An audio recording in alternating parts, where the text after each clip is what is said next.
Hey YouTube, I'm James Sinclair, and for the last 3.5 years I've made hundreds of videos helping entrepreneurs and business owners grow their business. I've tried to do motivational stuff, but I think sometimes it's really good for viewers and aspiring entrepreneurs to know that it ain't always great being a business owner. Actually, there's loads of sleepless nights and loads of worries. And so in this video, I'm going to talk about my biggest struggles, especially in 2020, the year of the coronavirus, of how I've navigated my business through so that you in turn can know you're not the only one going through this. If you've struggled in 2020 with the coronavirus and you're a business owner and you want to know how to get out of those struggles, the best thing that you could do is subscribe to this YouTube channel and hit that notification bell so we can let you know with the gods of YouTube when we're bringing out great new content to help grow your business. Let's do it. What I'd love you to do is when we're going through this video, if you could just comment below and let me know what's been your biggest struggles in 2020 with this coronavirus and this pandemic. I want to just go through because I think we can now start to think, well, we've got a vaccine on the way and we can see the light at the end of the tunnel. I don't think we're out of the tunnel. I think next year's going to be really difficult as the government pull back stimulus to help businesses, which I don't think they should be doing, by the way. I think they should be giving us another year of tons and tons of help when we're trading at normal capacity so people have got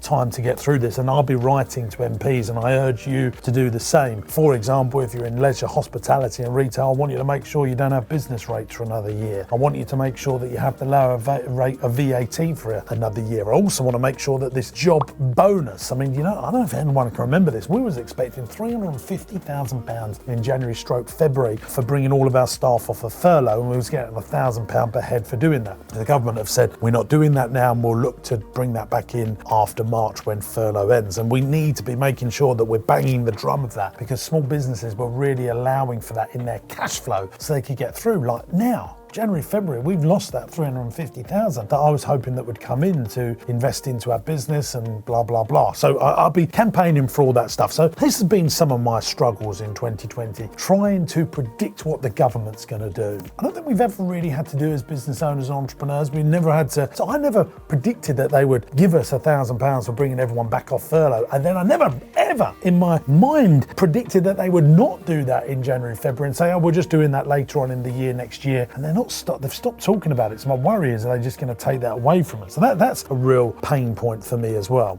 Losing your mojo has been something else that I think's happened in 2020, and I think will happen to all entrepreneurs and business owners. You're going through and you're in a really lonely place being a business owner. You're like, God, there's no one really to talk to other than other business owners, but they're all so busy trying to save their businesses. So you can lose your mojo. Well, I think it's really important that entrepreneurs and business owners, if you don't have bounceability, so if you lose your mojo for a day, how are you going to make sure that you bounce back tomorrow? And I've done loads of videos on this sort of stuff. In fact, I've done a whole TED talk on that. Maybe we'll put a link to that TED talk above me here about how I've been able to use bounceability to bounce back when you lose that feeling of, come on, let's keep driving, let's keep going. And that's one of the biggest struggles about being an entrepreneur. You have to pull your team with you. You have to pull the business with you when all the odds are stacked against you. And I think one of the biggest things about being a business owner as well is people only ever think about the end result. When I say people, I mean the people that are viewing you as a business. Oh, he's really successful, or she's really successful, or that business is really successful, but they only see the end result. It's like when they see a doctor or they see a barrister and think, oh, that person's fantastic, so super duper professional, but they forget the 15 years of training that got to them to that stage. And that's the same with businesses. You think only 5% of businesses make it 10 years old. So 95% of businesses go. So you've got to make sure that when you do lose your mojo, and you will lose your mojo in sometimes in your business, that you're going to have the strength to use bounceability to bounce back as quick as possible.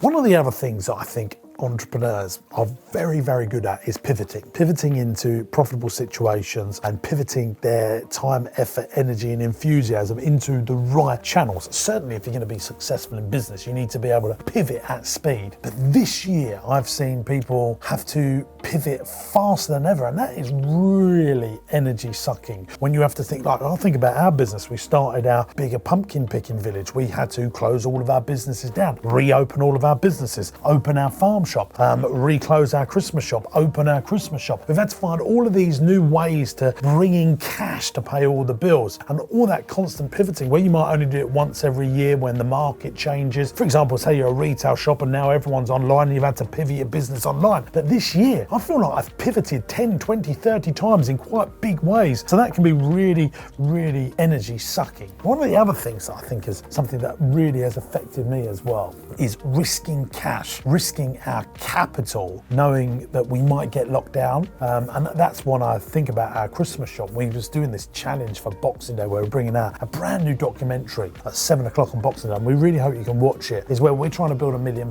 business from scratch. And we were going like gangbusters. We were there, we were going to do it. So I invested tens of thousands, £100,000 into stock and big tops to build this business. But the problem was the government come and locked us down so we couldn't trade. Then you start thinking, should I be investing in anything? Should I just stop doing everything until everything goes back to normal? But when is going to be normal? I didn't expect the country to go into a second lockdown. Are we going to have a third lockdown in January? All these questions flying around in my head. And that leads me to anxiety about bringing in enough cash to pay all my bills. I have that all the time, guys. But I mean, I just want to level with you. You know, I have payrolls. Like this November payroll that's just gone, it was nearly £500,000. So that does leave me with anxiety sometimes. Like, how am I going to make sure that I have enough cash always coming in? That's been all right for the last 15 years, but then I see things like Topshop and the Arcadia Group, which was like the kings of the high streets, now going into administration because they can't bring in enough cash to service all of their bills. Next thing, managing my DNA to grow my business. See, my DNA is a problem. It's like a cancer of entrepreneurs. I always want to do new stuff. I always want to grow my business. I always want to invest. I always want to push myself to my absolute limit. I am never, ever happy with what I've got. I'm never happy with just the status quo. I always want to be a disruptor. I always want to put more energy, effort, enthusiasm, start new businesses, start new revenue streams, regenerate my existing businesses so they're always at the top of their form. And that can be really tough at times because you've got this pull to always do more and more, but then you're going to say, right, you've got to make sure you've got enough cash coming in to pay all the bills. So making sure you manage your DNA. And I get anxiety if I don't achieve. If I'm not doing deals, if I'm not making things happen, if I feel like I'm not working at the top of my potential, I can have some really dark moments. I'm like, oh God, like you can do more, Jim. You have the ability to do more. And if I feel like I'm not doing more,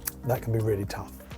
And this year has made me really think about things like that. One of the other things as well this year, especially I produce monthly accounts to track my profit and loss. And when I'm seeing cash go out all the time to rents and utilities and not much cash coming in because of lockdowns, that can be really demoralizing. You think, why should I carry on going?